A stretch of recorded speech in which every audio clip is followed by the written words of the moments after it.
Ah, c'est l'émission. Ah, alors, bonjour à vous. Alors, nous sommes actuellement dans la semaine du 15 août où 2 vagues de chaleur ont déjà sévi en France. Alors, au début du mois de juillet, on a considéré le temps comme caniculaire. Alors, première remarque, c'est quoi une canicule? La définition étant encore inexacte aujourd'hui, on va considérer qu'une canicule, ce sont 3 jours consécutifs de chaleur anormale, que ça soit de jour comme de nuit. Ah, tu veux la balle, toi? Allez, à chercher la balle. Bon, alors j'en étais où? Ah oui, alors à partir de quelle température on va considérer un temps caniculaire? Alors cela va varier en fonction des pays, cela va varier en fonction même des régions. En France par exemple, la température à Lille, comme celle de Toulouse, va nous alerter de manière différente. Alors en Europe occidentale, les moyennes vont tourner autour de 30 à 35 degrés le jour et de 18 à peu près à 20 degrés la nuit pour que l'on considère comme une canicule. Et d'ailleurs, cet été 2015, la chaleur a été si impressionnante qu'on le considère d'ailleurs comme une canicule, comme depuis 2003, mais heureusement beaucoup moins catastrophique sur ce plan-là. Bon, allez, moi, il est temps que je me rafraîchisse un peu. Ah tiens, tu peux tenir le micro? Ouais. D'accord. Bien. Bienvenue sur un viewer.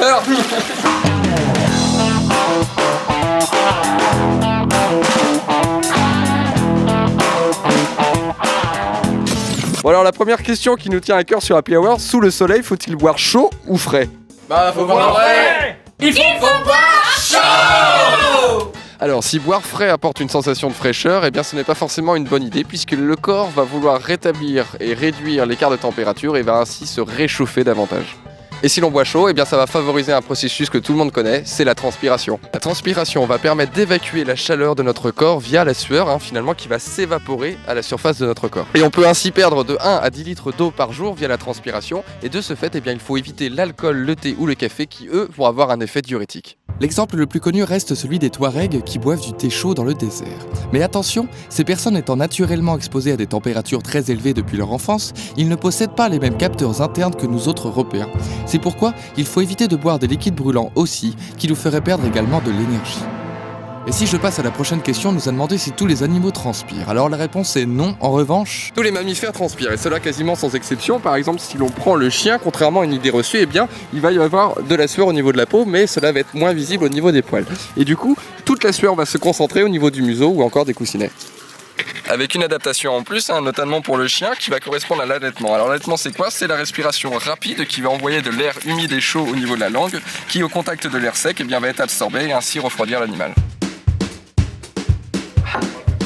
Mais revenons à notre adaptation bien connue chez l'homme, le bronzage. Alors comment se protéger des rayons du soleil? Tout d'abord la peau va multiplier les cellules, ce qui va la rendre moins perméable au rayonnement. Et ensuite elle va produire cette protéine bien connue qui correspond à la mélanine, qui elle va absorber les ultraviolets et ainsi empêcher tout ce qui va être brûlure, destruction d'ADN, etc. Bon allez, moi il est temps que je me fasse un petit rafraîchissement. Allez. Oui. Faut boire frais. J'avais une autre question, les animaux bronzent-ils? Non, car la plupart des animaux vont avoir une protection naturelle qui va empêcher les UV de passer, ça va être la fourrure ou encore le plumage, et souvent aussi une peau naturellement très foncée. Cependant, il faut quand même faire attention aux animaux qui ont un pelage blanc puisqu'ils peuvent attraper des coups de soleil au niveau du museau ou encore des oreilles. Et celui qui craint le plus les coups de soleil? C'est l'hippopotame qui s'avère en être très vulnérable. En effet, il ne dispose pas des glandes qui lui permettent de transpirer. Alors de ce fait, cet animal pesant de 1 à 3 tonnes, doit passer une grande partie de sa journée dans l'eau, souvent d'ailleurs boueuse de préférence. Et en termes d'adaptation au milieu très chaud, il y a un animal qui excelle dans la matière, ça va être le dromadaire.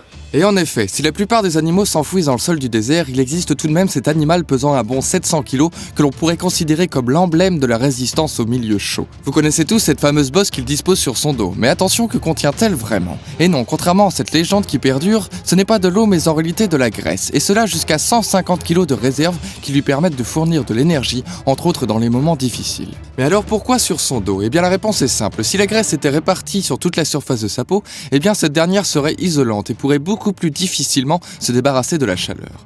Alors cette imposante graisse peut tout de même se transformer en eau, et c'est ainsi que le dromadaire peut se passer de boire jusqu'à 3 semaines pendant la saison chaude. Allez, une exception en plus, c'est le seul mammifère capable de boire jusqu'à 15 litres d'eau par minute. Chez les autres espèces, les globules rouges éclateraient et donneraient ainsi une mort garantie. Et finalement, en termes de transpiration, pour vous donner un ordre d'idée avec ce qu'on connaît bien chez nous, le dromadaire est capable de perdre jusqu'à 7 fois moins d'eau qu'une vache. Mais l'animal qui détient le record est l'éléphant, qui lui ne transpire pas du tout car il dispose d'une peau qui ne lui permet pas. Il doit alors se refroidir via un ensemble de comportements dont le plus connu reste le battement de ses oreilles. Et si l'on prend par exemple la taille des oreilles des éléphants, eh bien cela va augmenter la surface du corps et ainsi permettre des dissipations de chaleur. Du coup, l'éléphant va pouvoir se refroidir grâce à ça. Et bien sûr, les éléphants barbotent dans l'eau pour aussi se rafraîchir les pieds. Alors une autre question qu'on s'est posée, à quelle température maximum l'homme peut-il être exposé avant que ça soit un danger pour son corps? Ah, c'est Papier d'ailleurs qui pourra nous répondre à cette question. Eh bien, détrompe-toi, Fanche. Si le corps humain peut résister à des températures négatives allant jusqu'à moins 80 degrés pendant une dizaine de minutes, il résiste bien mieux aux températures chaudes puisqu'il peut tenir jusqu'à 120 degrés pendant quelques minutes et même un record a été établi à plus de 200 degrés pendant 3 minutes. Et là, bien sûr, je parle des températures extérieures. Car comme nous sommes des homéothermes, notre défi est de maintenir une température au sein de notre corps de 37 degrés. En dessous de cette constante, nous tombons en hypothermie, jusqu'à 28 degrés, qui s'avère être la température mortelle pour l'homme. Et dans le chaud, nous pouvons monter jusqu'à 42 degrés de fièvre. Mais au-dessus, le danger est présent également, car nos protéines se dénaturent et notre cerveau ne résiste plus. Notre température interne de 37 degrés se retrouve également chez de très nombreuses espèces. Allez, je pourrais citer l'élan, le rat ou encore la baleine. Mais des animaux comme le chat ou le chien par exemple vont disposer d'une température plus forte, ici 39 degrés. Et on peut encore aller plus haut chez les oiseaux avec des valeurs entre 40 et 44 degrés. Enfin de retour à la maison. Eh mais c'est quoi ce sbeul? Mais c'est un souk ici. Eh, je vois qu'il y en a qui se sont bien amusés pendant notre absence. Bravo. Et bah d'ailleurs, comment ça s'est passé toi ton voyage au Maroc?